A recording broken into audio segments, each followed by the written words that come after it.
Paris at the dawn of the 20th century was alive with invention. Painters filled the cafes of Montmartre, poets scribbled verses in smoke, and new music was tested in salons where tradition collided with rebellion. Amid this energy there was a figure who never wrote a note or painted a canvas, yet held the strings of the city's cultural life in her hands. Her name was Misia Sert. To some she was a muse, to others the Queen of Paris, but above all she was the invisible conductor of an orchestra called modernism. Misia was born in 1872 St. Petersburg, into a family steeped in both tragedy and creativity. Her Belgian mother, a gifted pianist, died when Misia was still a child. Her Polish father was a sculptor. Bereft of maternal love, she clung to music as a form of solace. She trained under Gabriel Fauré, one of the leading French composers of his time, and developed into a pianist of great sensitivity. That training gave her not only skill but credibility. When she later spoke with composers like Ravel or Satie, she was not merely a society hostess, she was someone who knew music from within. Her first marriage to Thaddeus Nathanson brought her directly into the beating heart of the Parisian avant-garde. Nathanson co-founded La Revue Blanche, a literary and artistic journal that gave platform to Proust, Mallarmé, Gide, and many others. Misia became not just a wife but a collaborator, influencing editorial choices, shaping taste, and hosting gatherings where artists and writers converged.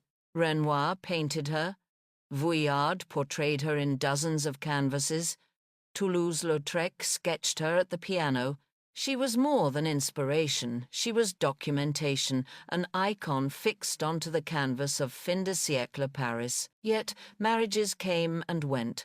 Her union with Nathanson dissolved, followed by another with Alfred Edwards, a newspaper baron. Ultimately, she married José María Sert, the Spanish painter, with whom she remained until her death. But more important than her husbands were her friendships, the network of composers, painters, writers, and impresarios for whom she became indispensable. Her salon was her true kingdom. To enter was to enter a crossroads of the avant-garde. Poets read drafts, painters debated, composers tested new scores. Misia had the gift of convening, bringing together minds that might otherwise never have met. Jean Cocteau once wrote, "Without Misia, Paris would have been a theatre without an audience." That was her genius. She was the audience. Artists needed the friend who believed the organizer, who made sure their voices were heard. The most dramatic partnership of her life was with Sergei Diaghilev, founder of the ballets Russes. Diaghilev was visionary, but perpetually broke. Misia not only gave him money, but also lent him credibility. She persuaded bankers, aristocrats, and fellow patrons to support his productions. When Stravinsky's The Rite of Spring premiered in 1913, an evening that descended into a riot of booze, fists, and chaos, Misia was there. She had helped make that night possible. Later, she would recall with a smile, "The louder they shouted, the more I knew we were witnessing something immortal." Diaghilev himself admitted her indispensability. "Misia," he once said, "is not a patron, she is a necessity." When he died in Venice in 1929, bankrupt and alone, it was Misia who paid for his funeral and ensured he was buried with dignity. Loyalty was her currency, and she never failed those she loved. Her reach extended far beyond ballet. She supported Maurice Ravel, who often sought her opinion on his compositions. She encouraged Erik Satie, whose eccentric minimalism baffled critics. She provided comfort to Francis Poulenc in his early career.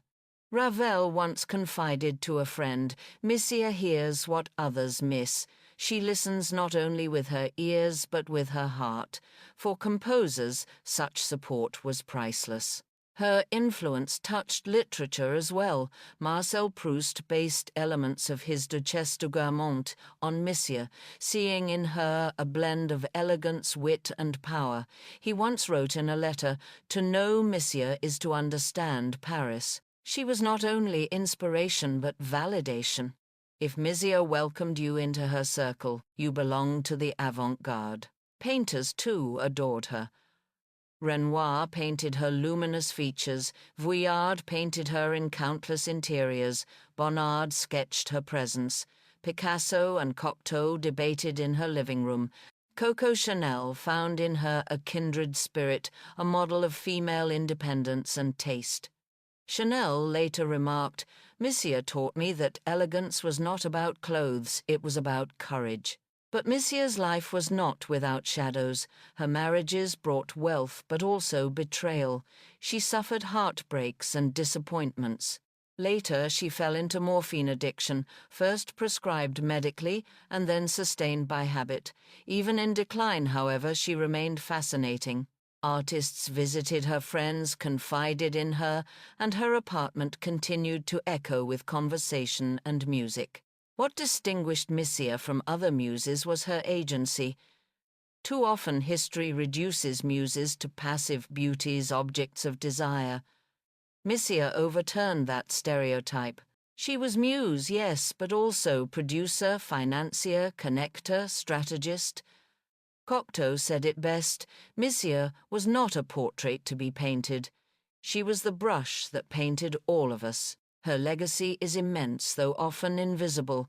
Without her, the ballets Russes might never have survived, Stravinsky might have been silenced, Ravel might have lacked the support to finish works that define the canon today. Paris itself might have lacked its rhythm.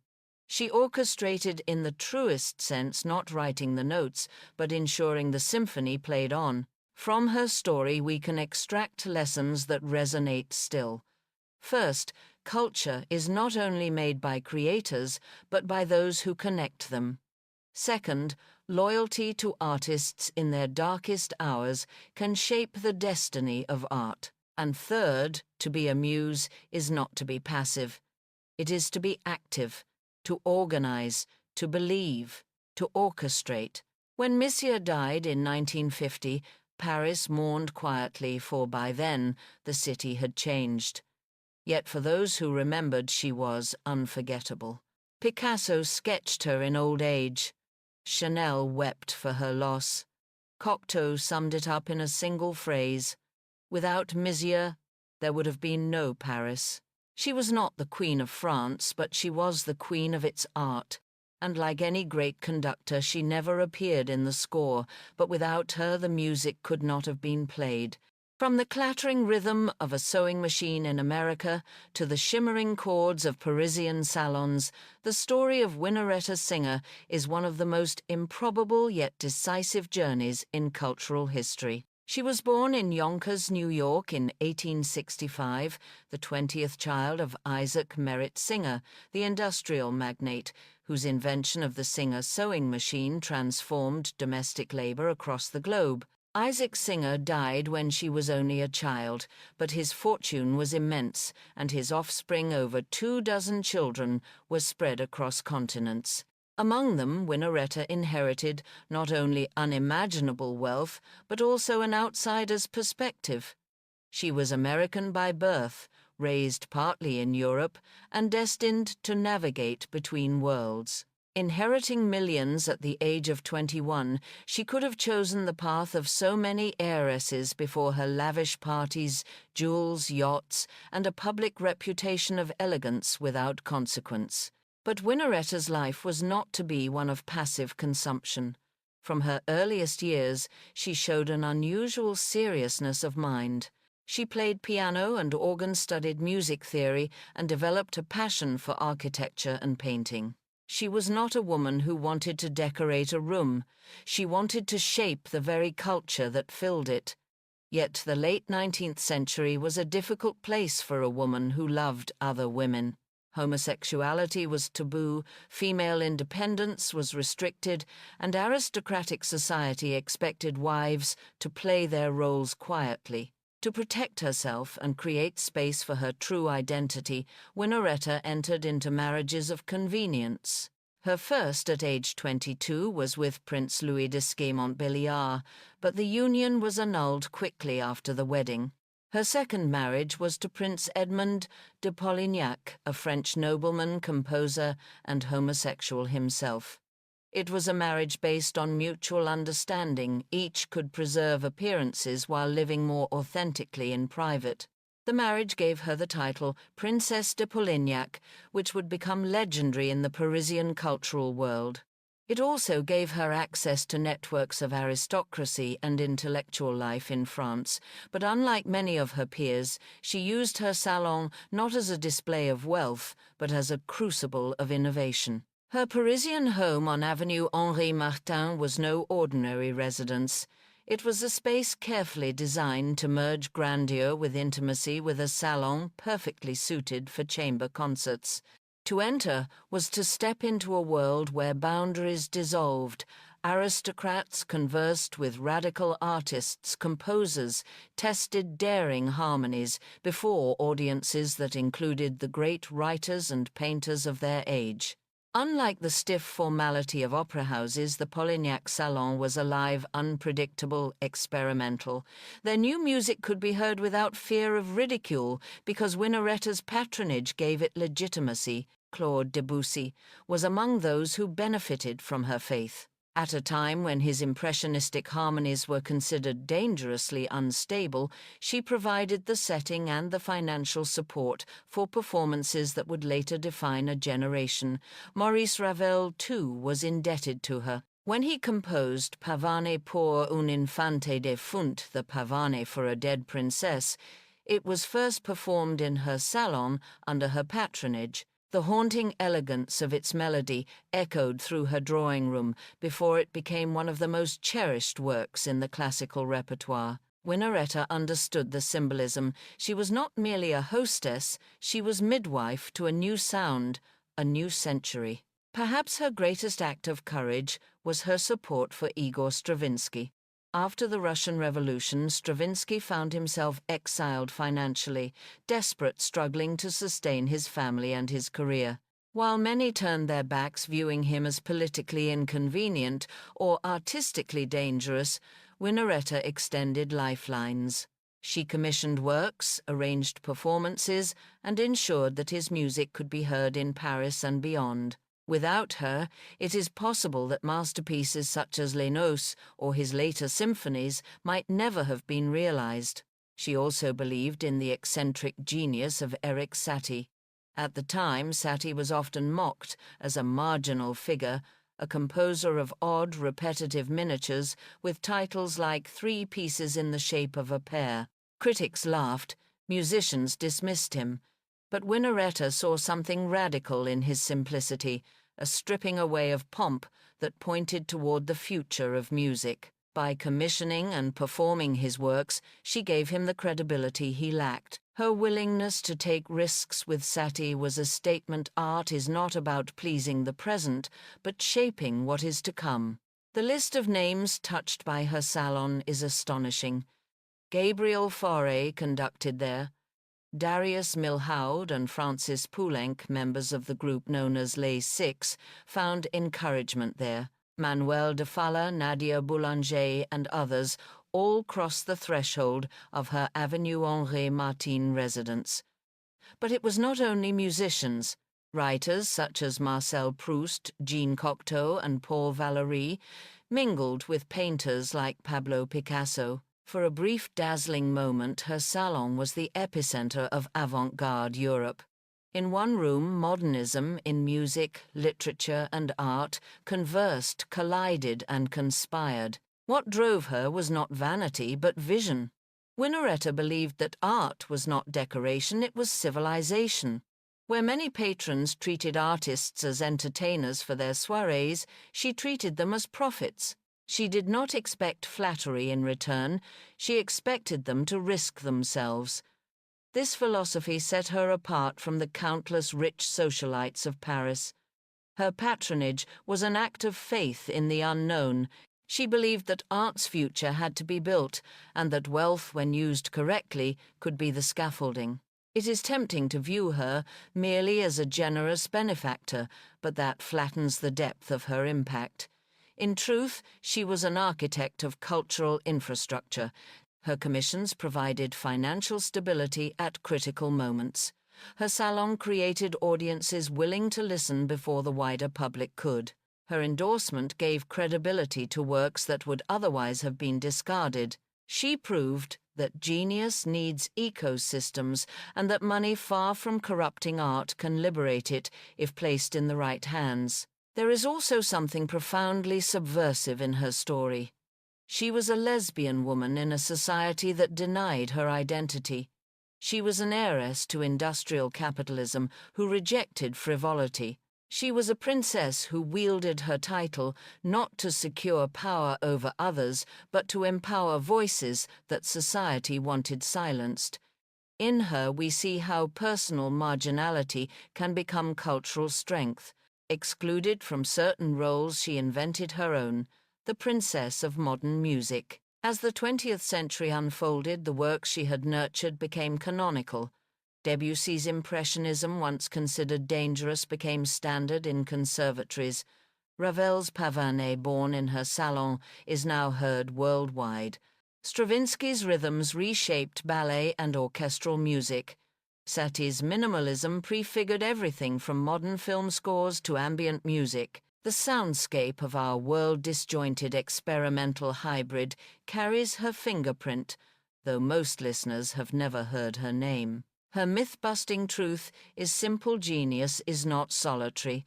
The romantic image of the lone composer suffering in a garret is a distortion. Behind many so-called solitary geniuses stands a patron, a network, a community. In the case of modern music, Winnaretta Singer was that unseen conductor. She orchestrated possibility. She conducted courage. She gave silence the chance to become sound. What is her legacy today? It is not a museum or a palace, but something more subtle and pervasive, a cultural shift. She showed that wealth could be converted into artistic freedom. She demonstrated that patronage is not the purchase of entertainment, but an investment in civilization. And she revealed that one determined individual can create a platform from which an entire century of voices could be launched. There are at least 3 lessons her life offers us. First, money can indeed speak the language of freedom when it is given to those who dare to imagine.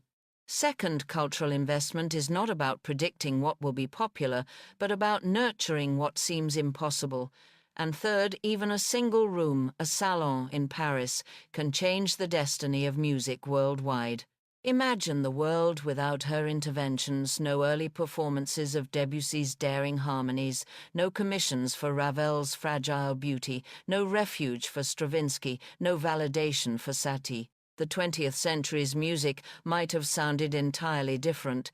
Her salon was not a side note in history, it was a turning point. Winnaretta Singer's story reminds us that true power is not always on display. It does not always sit on thrones or appear in headlines. Sometimes it is exercised quietly in the decision to write a check, to host a performance, to say yes when everyone else says no. She was a princess, yes, but her crown was not made of jewels. It was made of sound notes that would resonate long after she was gone. And so, when we listen to the shimmering opening of Debussy's Prélude à la Part et Midi d'Enfant, or the delicate strains of Ravel's Pavané, or the thunderous rhythms of Stravinsky's ballets, we are also hearing Winnaretta Singer. She is present in every chord, in every dissonance, once feared, but now beloved. She is there, invisible but essential, the silent patron who invented modern music, with her money, her vision, and her unyielding belief that art deserved more than applause, it deserved survival. This is her enduring gift, a reminder that cultural revolutions are not only written by those who compose and paint, but also by those who ensure that such voices are heard at all. Money in her hands was not mere wealth. It was a conductor's baton shaping the music of a century. And through that music she remains alive. What happens when an empress loses her throne? Most fade into silence. But Joséphine de Beauharnais did something else. She staged a comeback without ever returning to court. Her battlefield was not politics, not war, not the palace. It was a villa outside Paris, Malmaison. Here she invented a strategy that transformed loss into legacy, turning exile into influence, and domestic walls into a diplomatic theatre. The late 18th century tore crowns from heads. The French Revolution had guillotined a queen. The empire that followed demanded strength, order, glory. Into this chaos came a woman from Martinique, Joséphine, born Marie Josephe Rose Tascher de la Pagerie. She survived a revolution that claimed her first husband. She endured poverty, gossip, and prison. By the time she met Napoleon Bonaparte, she had already lived 3 lives: widow, survivor, socialite. Napoleon gave her a 4th empress. Yet her real genius was never in the throne room. It was in atmosphere. Joséphine understood the hidden law of power. Culture is the stage upon which politics performs. At Napoleon's side, she embodied the empire's elegance. While he conquered with cannons, she conquered with salons. But she prepared a seed no one noticed. A house west of Paris, purchased in 1799, the Château de Malmaison. It was not Versailles, not the Tuileries. It was modest, but it was hers. While Napoleon obsessed over battles and borders, Joséphine filled Malmaison with artists, botanists, musicians, diplomats. It was an ark disguised as a villa, a rehearsal for the day she might need her own stage. In 1810 the blow fell. Napoleon demanded a divorce. He needed an heir, and she could not give him one. Joséphine signed away her marriage, her crown, her title. History often writes this moment as tragedy. But watch carefully. She did not return to obscurity. She returned to Malmaison. And Malmaison bloomed. Here begins the Malmaison strategy. What did it mean? 3 moves. First, collect. Joséphine turned Malmaison into a museum before France even knew what a museum could be. She bought Dutch paintings, classical statues, exotic plants, rare books. She imported roses from every corner of the globe, over 200 varieties. Her gardens became as famous as her drawing rooms. Second, curate. She understood that objects alone meant nothing. What mattered was placement. A statue illuminated at dusk, a rose blooming near a window where diplomats drank wine, a painting hung at the exact height to catch candlelight. She orchestrated conversations by orchestrating surroundings. Third host.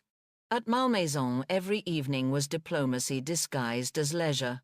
Ministers, artists, scientists, foreign envoys, they came not for orders but for invitations, and invitations became a new form of power.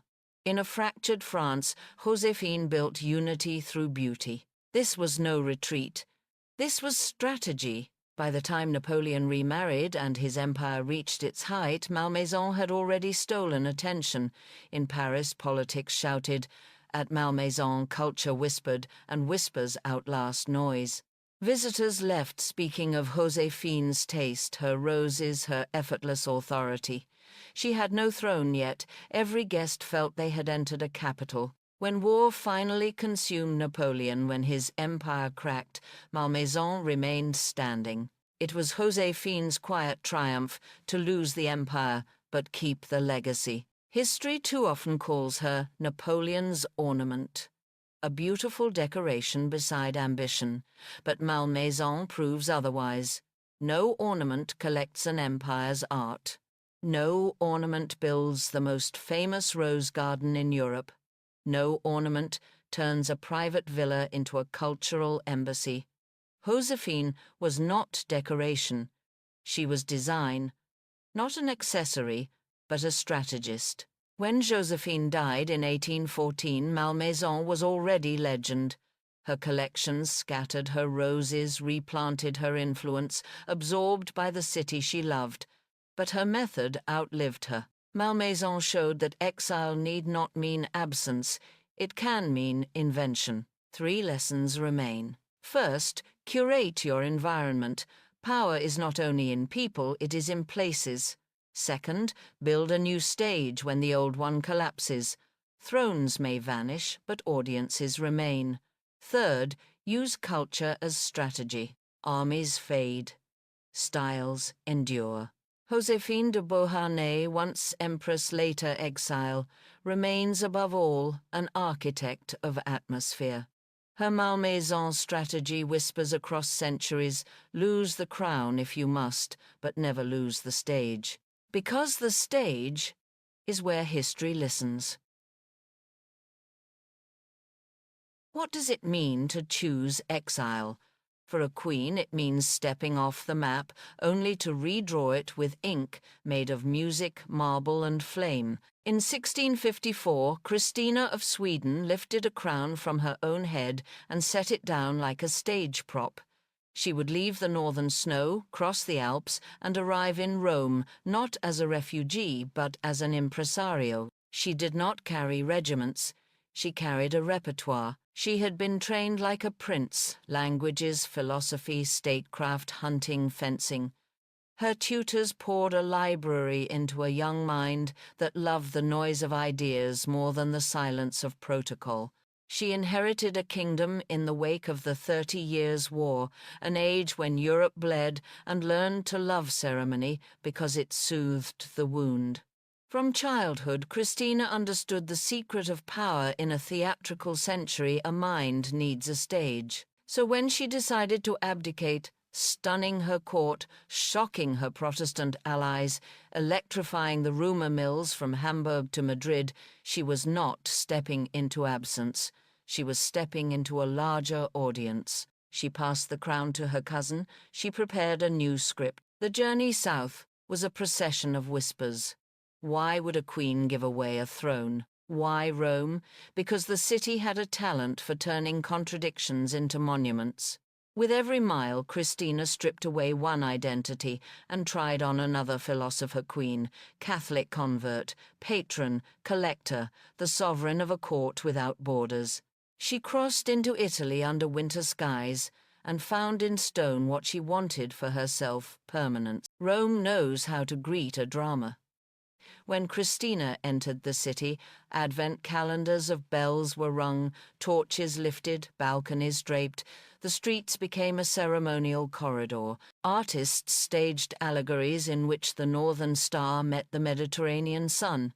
If the old Christina had walked through these gates as a treaty, the new Christina walked through them as a premiere. A queen without a country, yes, but at last a queen with a capital. She settled into the Palazzo Riario, a building with rooms large enough to float music.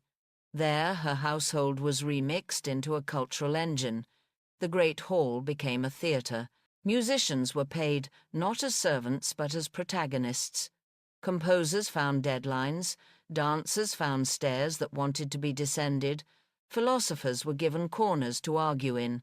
Antiquarians were given lamps. Christina's evenings became the kind of appointment that diplomats pretended to loathe and never missed. A letter of audience could take months. A ticket to one of her nights took a nod. Nothing about her collecting was quiet. She acquired paintings and bronzes and ancient cameos, not to hang the way one hangs a memory, but to cast parts in a play.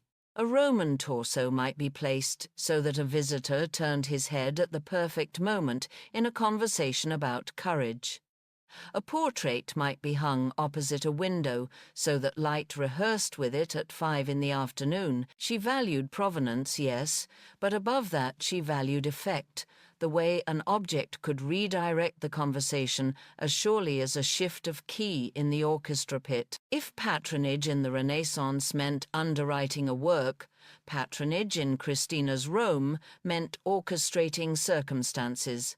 She learned tempo. She understood how long a guest could be kept waiting before the anticipation turned addictive, how many candles transformed austerity into splendor, where to seat a hostile envoy so he would be caught in the undertow of applause at the finale.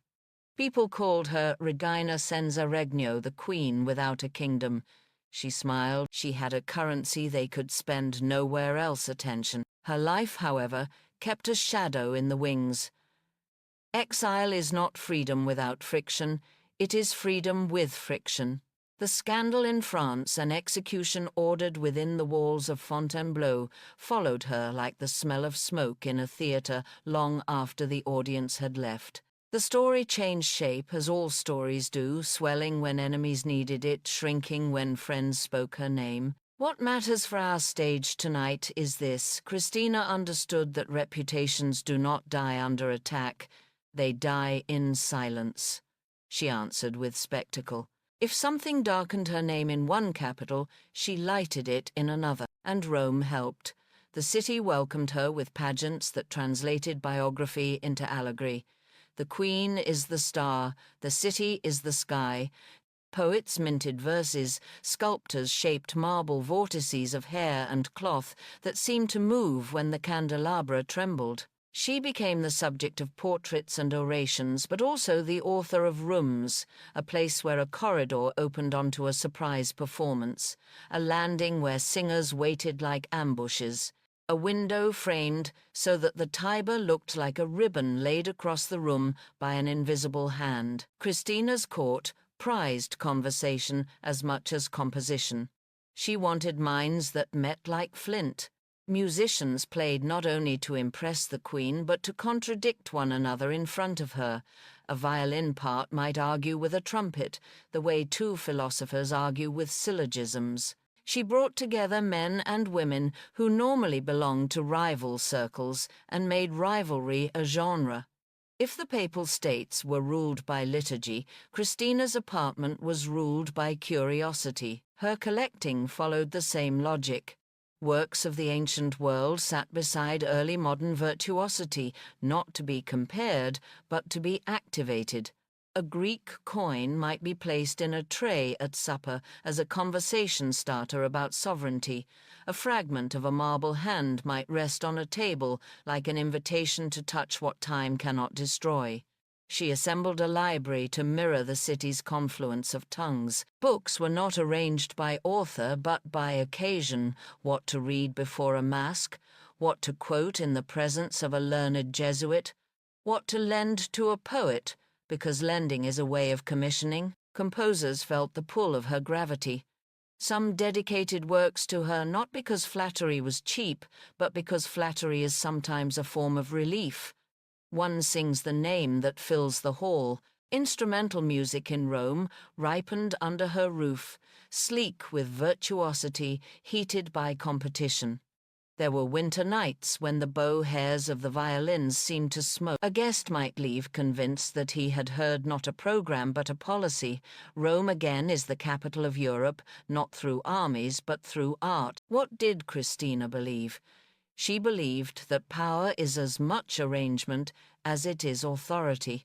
She believed architecture could be tuned like an instrument, and that a corridor can have an argument with a staircase. She believed scandal could be absorbed by narrative, the way dissonance resolves into a chord. She believed, perhaps most of all, that the throne and the theatre are not opposites. They are neighbours. It is worth pausing over the word exile. We imagine banishment as emptiness, a subtraction. Christina proved it could be an addition. Exile in her hands was the freedom to change scale. She left a room in Stockholm and gained an audience on the continent. She lost the right to command and gained the power to convene. In statecraft, this is rarer than victory. It is style. Her nights in the palazzo became a school for diplomats who had forgotten how to feel. You cannot negotiate with a man whose senses are asleep, so awaken them. Show him marble like bread. Sound a trumpet where he expected a rebuke. Give him at midnight a comedy that makes his shoulders shake and therefore softens his morning memorandum. There is a kind of persuasion only beauty attempts, and Christina was shameless in attempting it. In time, her collection would be dispersed, as collections are. Objects go on living in the houses of others because beautiful things are citizens of many countries. Some pictures crossed borders. Some manuscripts were folded into the holdings of institutions that guard them now. A few sculptures took new addresses. But the method stayed behind a residue on the city's habits, the knowledge that a room can conduct politics, the memory of nights when Rome assembled, not to obey nor to rebel, but to listen. You may ask whether this was vanity. She was not humble, but humility is not the metric here. The metric is effect. Did Christina's Rome alter the way elites imagined their work? Yes. Did it provide patronage that allowed music to evolve to quicken its pulse and lengthen its breath? Yes. Did it demonstrate that a woman without rank could still throw a shadow on the map? Yes. There is a scene I love to imagine. The palazzo is warm with candlelight. The guests have eaten and risen and migrated with their wine to the grand hall. The Queen has taken a seat that is not a throne but looks suspiciously like one. A young composer, not yet famous, waits behind a screen. On a table near the Queen's elbow lies an ancient cameo of a goddess, a face lifted from stone, softer in shadow. The musicians begin. A theme opens like a window.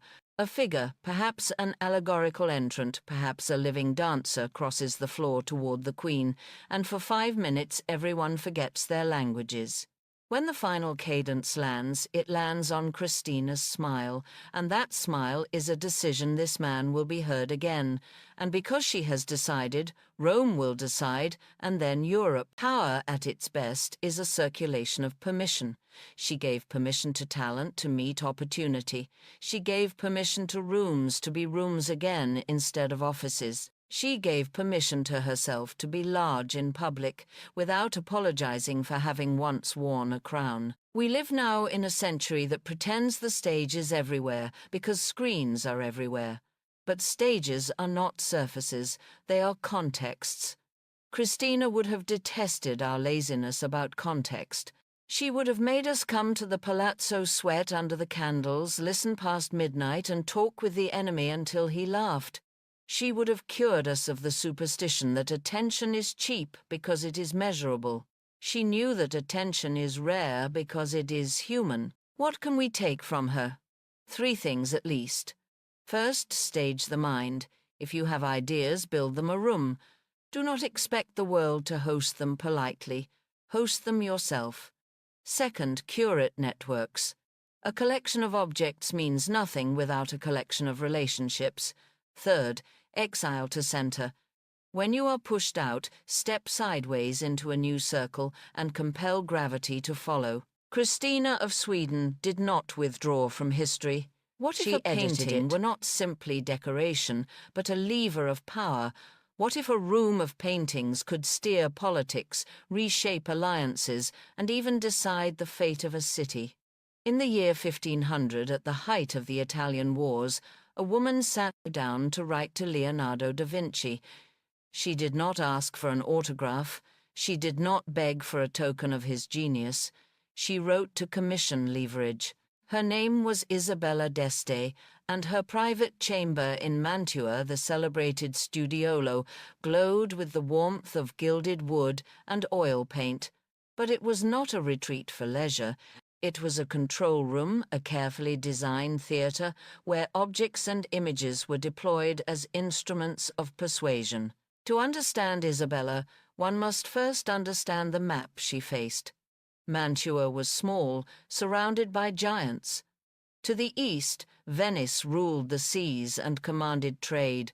To the north, Milan bristled with soldiers and fortresses. To the south, Florence lived by banking and diplomacy, guided by the cunning Medici. And above them all loomed the Papal States, where popes commanded both armies and an empire of faith. Mantua, by comparison, was fragile, a speck on the chessboard of powers. Yet into this precarious landscape stepped Isabella d'Este, born a princess of Ferrara, and married into the Gonzaga family of Mantua. She understood immediately that Mantua's survival would not depend on walls or weapons alone. Its defense would be cultural, its shield would be symbolic capital, its fortress would be the power of taste. So Isabella built a language out of images. She turned culture into policy. The studiolo was the heart of this strategy. It was not large, but it was dense with meaning. Visitors entering it might first notice the dark walnut panels inlaid with intarsia, creating illusions of cupboards and books. The air smelled of beeswax and parchment. Light filtered through small windows and flickering candles, forcing guests to lower their voices, to lean forward to listen. Isabella designed it that way. The studiolo was not ornament. It was choreography.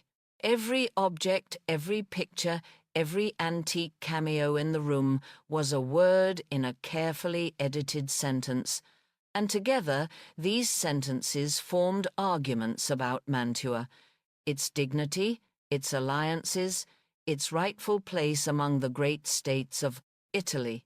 To execute this program, Isabella needed more than craftsmen. She needed philosophers with brushes, painters who could turn allegory into policy.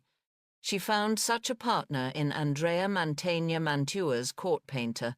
Her instructions to him were as blunt as they were visionary paint mythology as strategy. The first canvas was Parnassus. At first glance it seemed a celebration of Apollo and the Muses cavorting on a rocky hill, but the hill itself was Mantua. The message was unmistakable: Mantua is the summit of inspiration. To ally with Mantua is to ascend into the company of the Muses. The second canvas was The Triumph of the Virtues. In it, Minerva, goddess of wisdom, drives out the vices.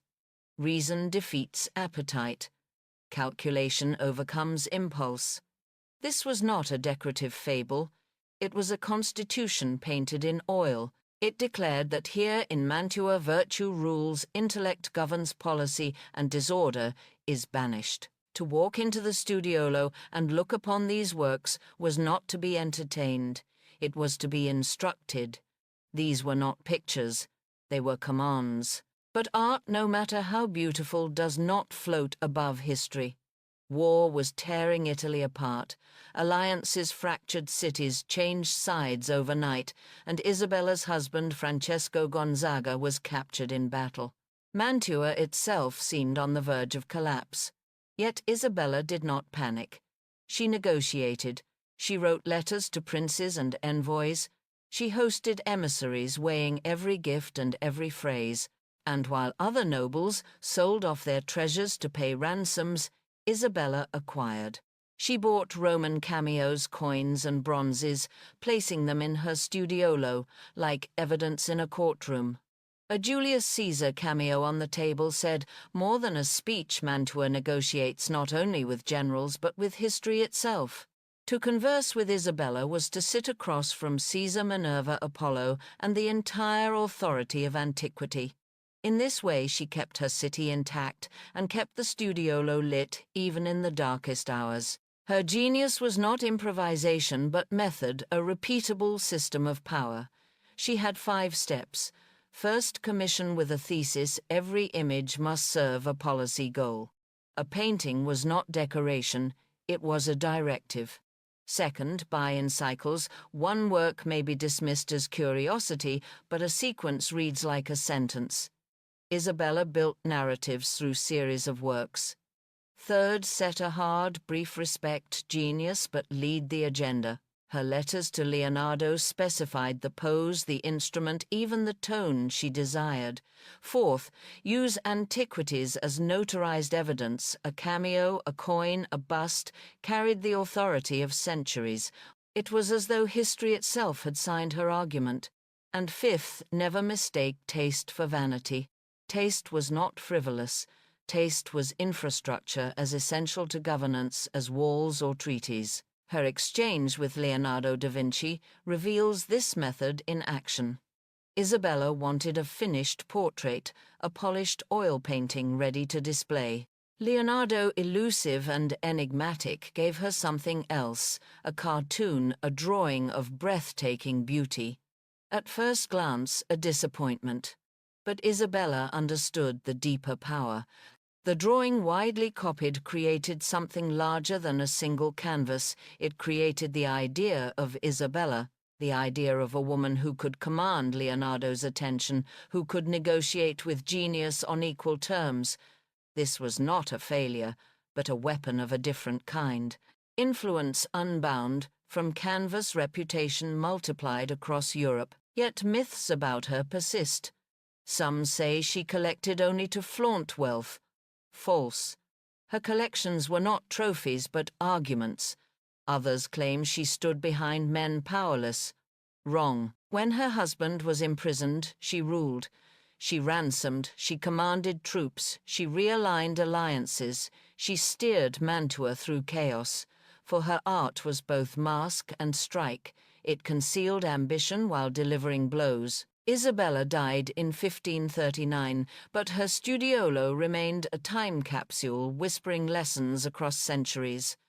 The first lesson: occupy the gap. When institutions fail, build a space of your own, a studiolo, a workshop, a chamber where your authority is unquestioned. The second lesson: support the living. Commission in the year of making. Invest in the creators of your time, for they give voice to your age.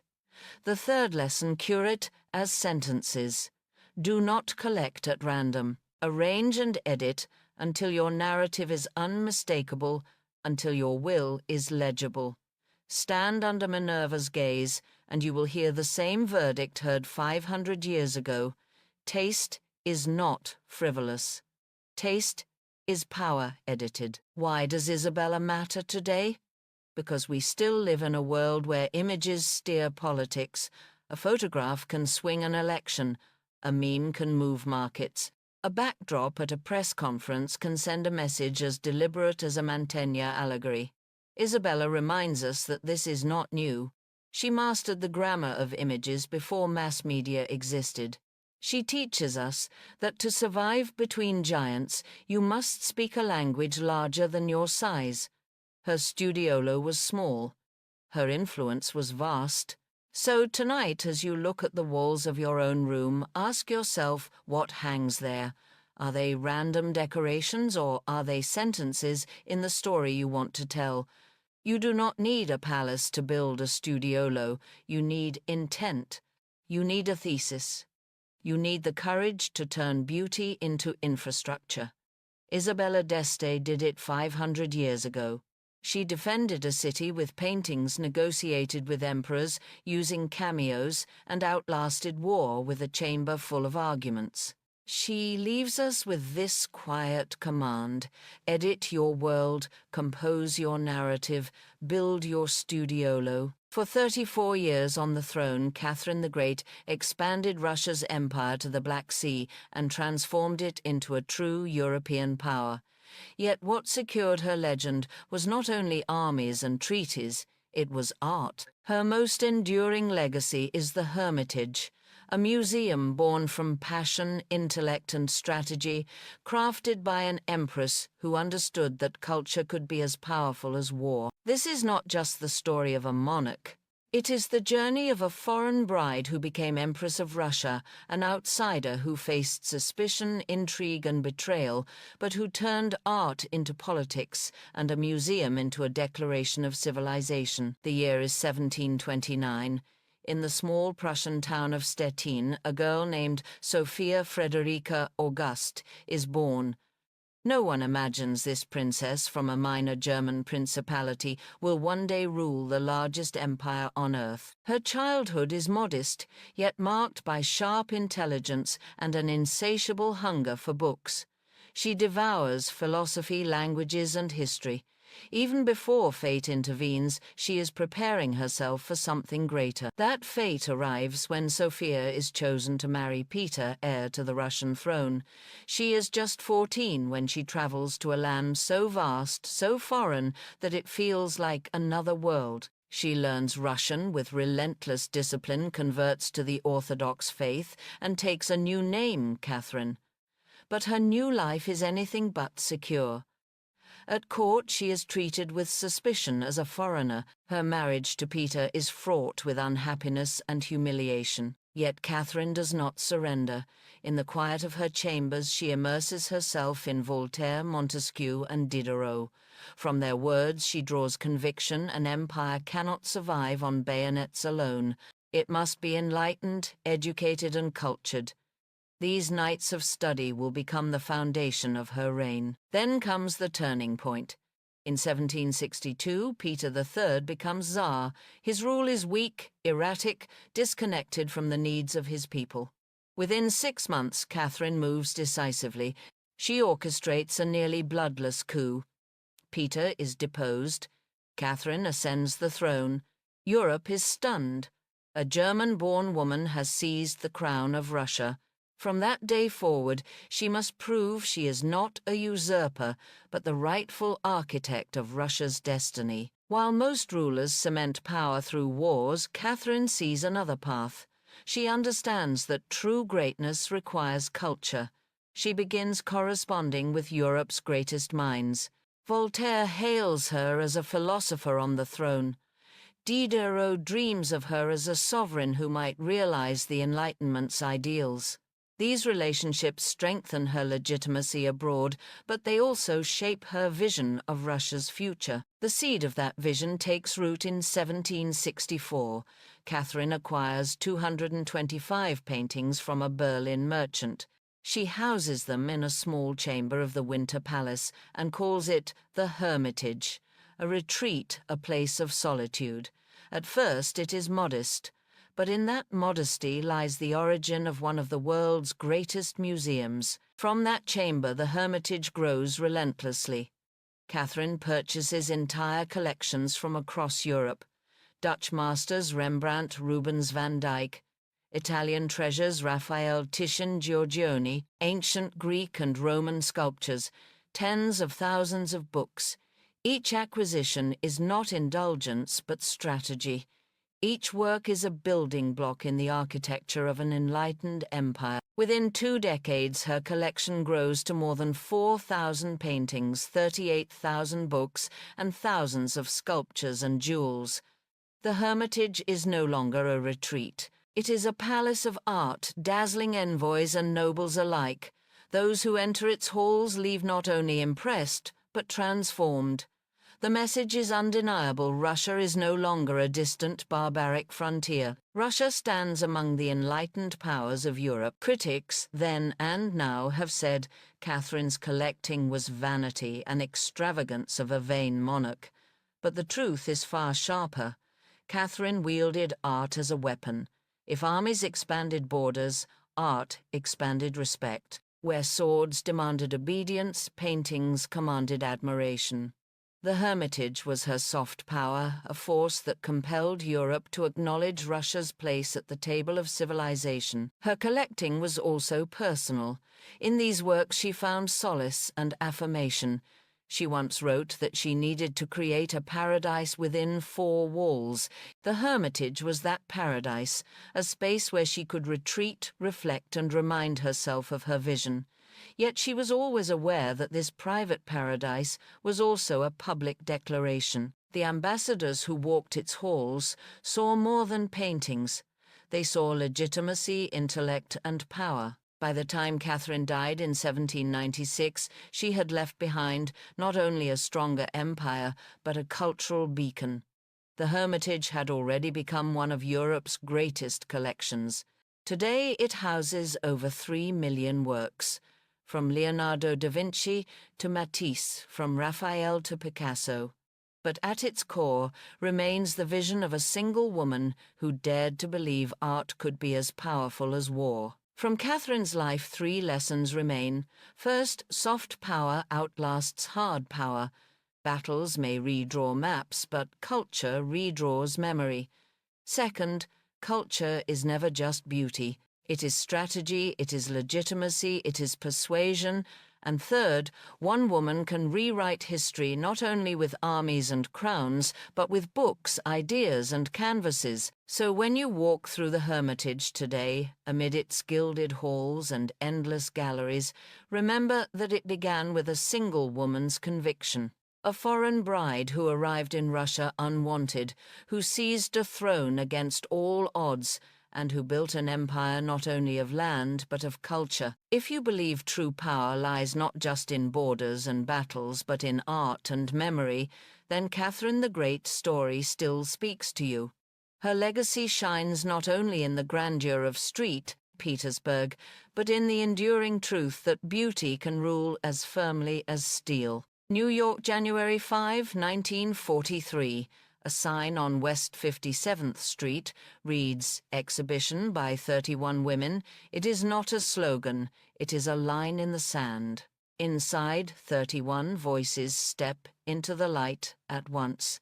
The woman who opens that door is Peggy Guggenheim. Here is what you will see: how a gap becomes a stage, how design turns into persuasion, and how a single program can move the center of gravity. Wind back 1 year, Art of This Century opens in 1942, not a white cube a stage. Frederick Kiesler suspends works so they seem to float. Light pulls the eye. The route through the room is choreographed. The space makes an argument before a single word is spoken. Now the decision. Peggy looks at the exhibition lists and sees an absence so obvious it feels invisible. Women are there in studios and letters, but not on the wall. So she writes a sentence the city has not read before: exhibition by 31 women. She asks Marcel Duchamp to advise the format and selections.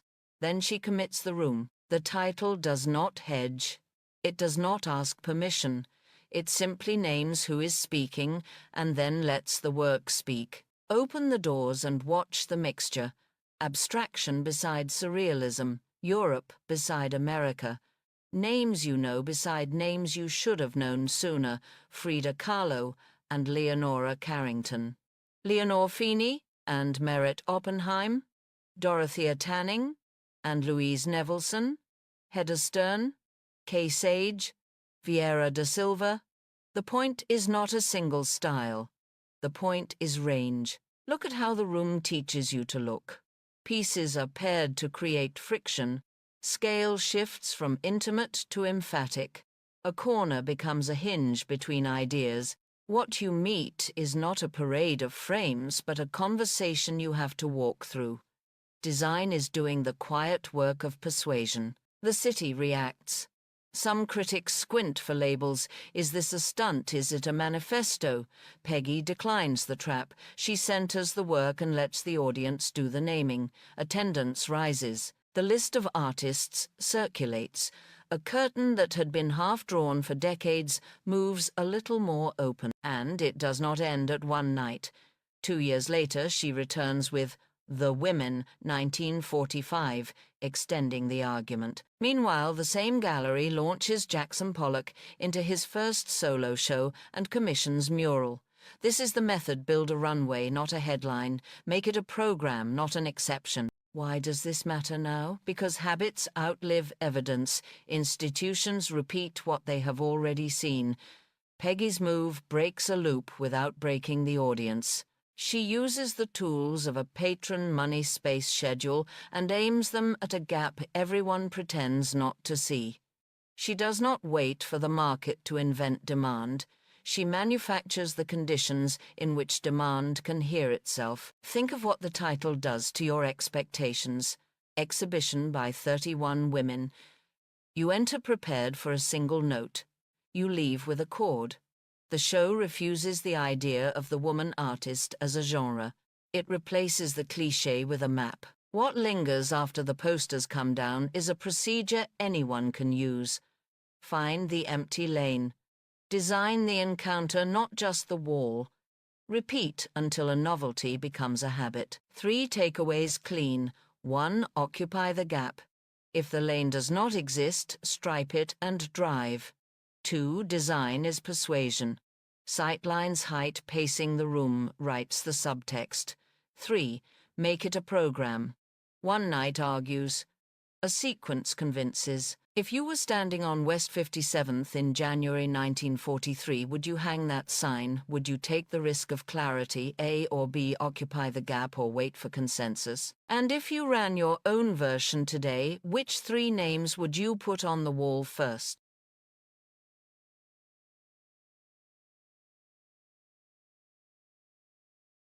Venice, 1948.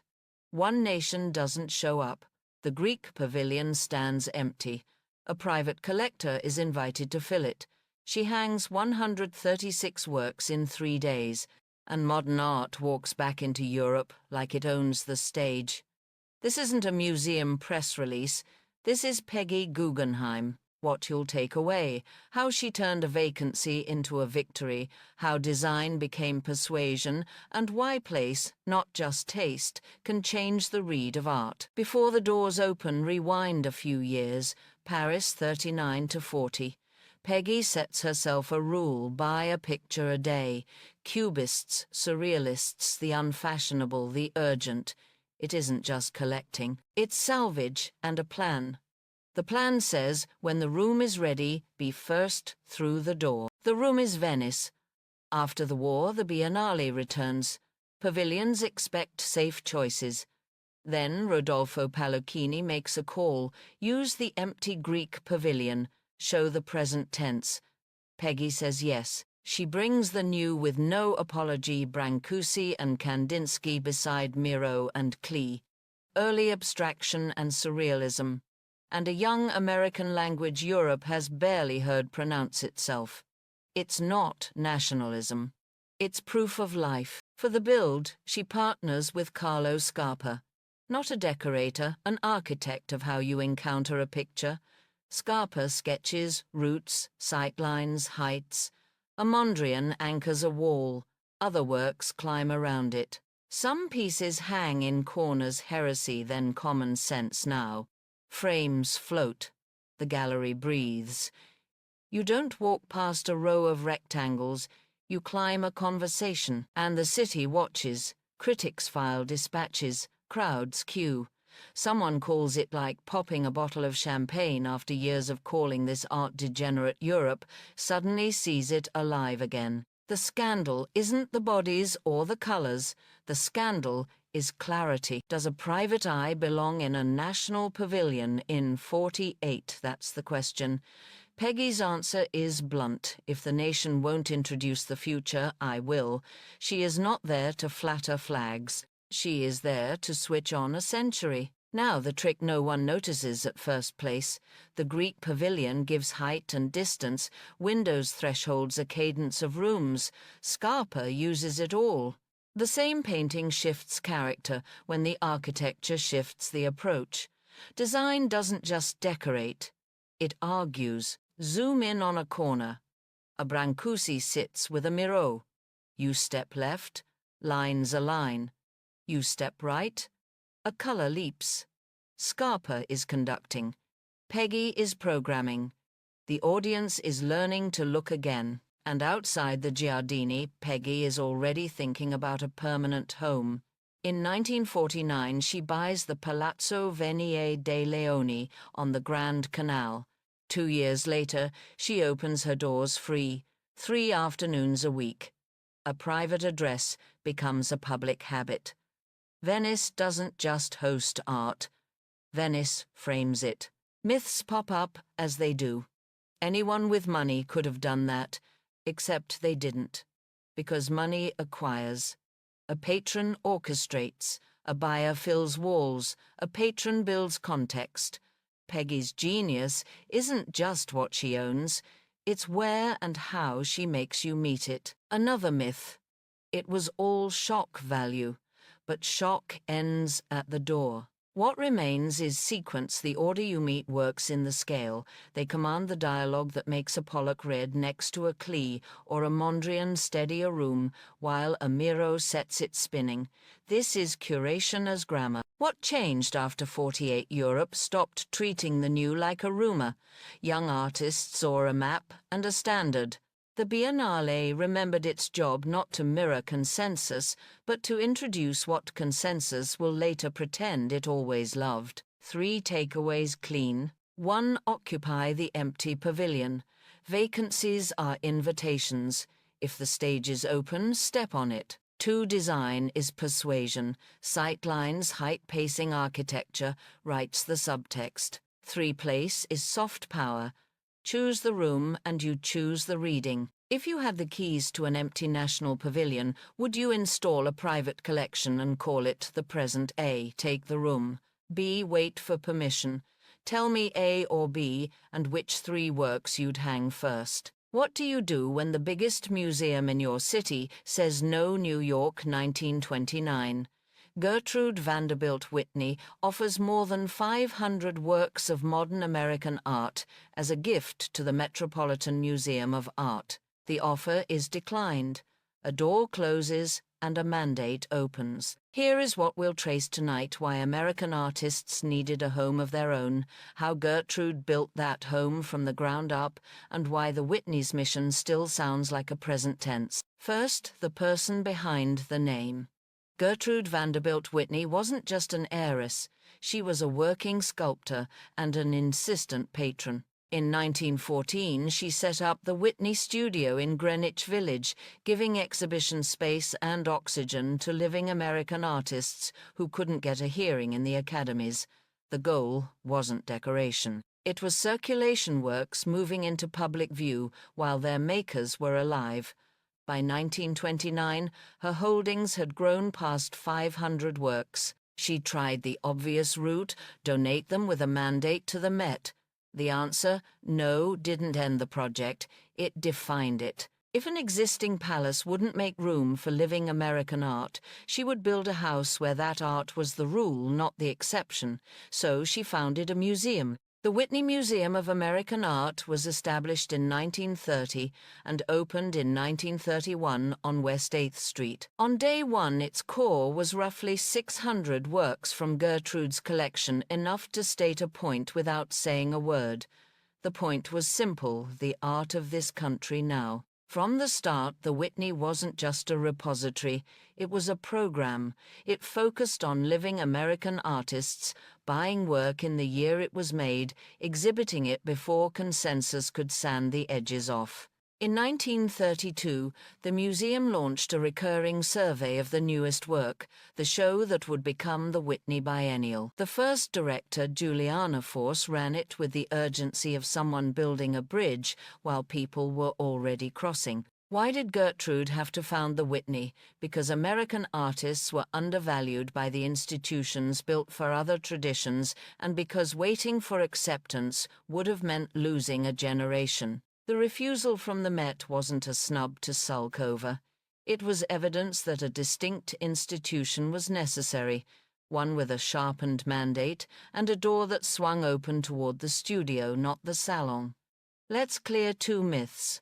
Myth 1: the Whitney began as a Vanderbilt vanity. The record shows the opposite: a sculptor-patron building platforms, Whitney Studio in 1914, then a museum in 1930, so that living American artists could be seen and sustained. Myth 2: the Whitney was anti-European. It wasn't a protest. It was a focus. The museum's charge was to develop American art on its own terms, which also meant placing it in conversation with the world, just not overshadowed by it. What did this change? It changed timing. Support arrived while artists were alive. It changed geography. Greenwich Village, not just Fifth Avenue, became a center of gravity. It changed grammar. A museum could be written in the present tense and still hold history. Listen to the cadence of those early years: a studio in 1914, a declined gift in 1929, a museum founded in 1930, doors opening in 1931, a biennial by 1932. That's not drift, that's design. 3 takeaways clean. 1, occupy the gap. When a legacy institution won't hold the work, found the space that will. 2, support the living. Buy in the year of making. Show before consensus. That policy isn't fashion, it's infrastructure. 3, make it recurring. A museum becomes a verb. When its surveys repeat, the biennial is a beat, not a one-off. If you stood on West 8th Street in 1931, you would have seen a modest doorway and a very large idea. American art deserves its own institution, and it will have one. In our next episode, we'll walk that idea forward from the Village to the Breuer years and to the Whitney's move downtown, how architecture kept rewriting the museum's voice without losing its mandate. Imagine walking into the Icon Room at Hillwood. Gold shimmers in the light enamel, seems to breathe. On their pedestals, 2 imperial Fabergé eggs gleam like punctuation marks in a long story about time, power, and will. How did these treasures, once the pride of the Russian court, end up in a Washington mansion? And how did one woman born into American industry transform herself into the guardian of an exiled empire's art? Her name was Marjorie Merriweather Post. To many, she was simply the serial heiress daughter of C.W. Post, who built Postum into the foundation of General Foods. She was born in 1887, raised in wealth and destined to be one of the richest women of her time. But Marjorie's legacy is not only measured in dollars or company shares. Her true argument was visual. She chose to let her life be written in porcelain gold and enamel in rooms filled with objects that told the story of vanished courts and displaced empires. The turning point came in the late 1932. Her third husband, Joseph E. Davis, was appointed United States ambassador to the Soviet Union. That meant Marjorie was living in Moscow during one of history's strangest transactions.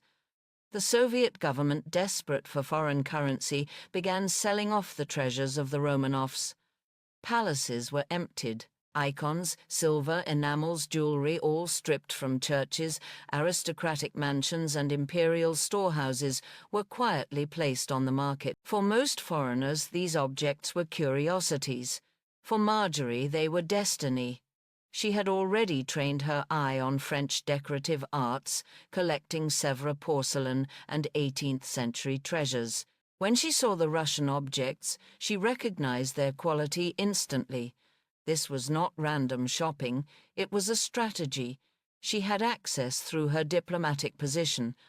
She had timing buying at the very moment masterpieces were set in motion. And she had taste, the ability to see how Russian craftsmanship echoed and rivaled the French. Piece by piece, she brought them home. Among them were 2 Fabergé imperial Easter eggs, the 12 monograms egg of 1896 made for Empress Maria Feodorovna, and the Catherine the Great egg of 1914 celebrating Russia's most powerful empress. These were not trinkets. They were relics of sovereignty, symbols of faith and power, forced into exile. And now they lived in Marjorie's hands. But the collection did not stop at jewelry. It grew into nearly 90 Fabergé works alongside icons, silver services, court gifts, and hundreds of objects that once defined the language of Imperial Russia. She was not the only collector, but she was the one who would make a museum of it. In 1955, she purchased Hillwood Estate in Washington, D.C. To the outside eye, it was just another grand mansion. To Marjorie, it was a stage. She curated it as both her residence and her blueprint for a future museum. Every room had a role. The French porcelain room demonstrated her training in proportion and finish.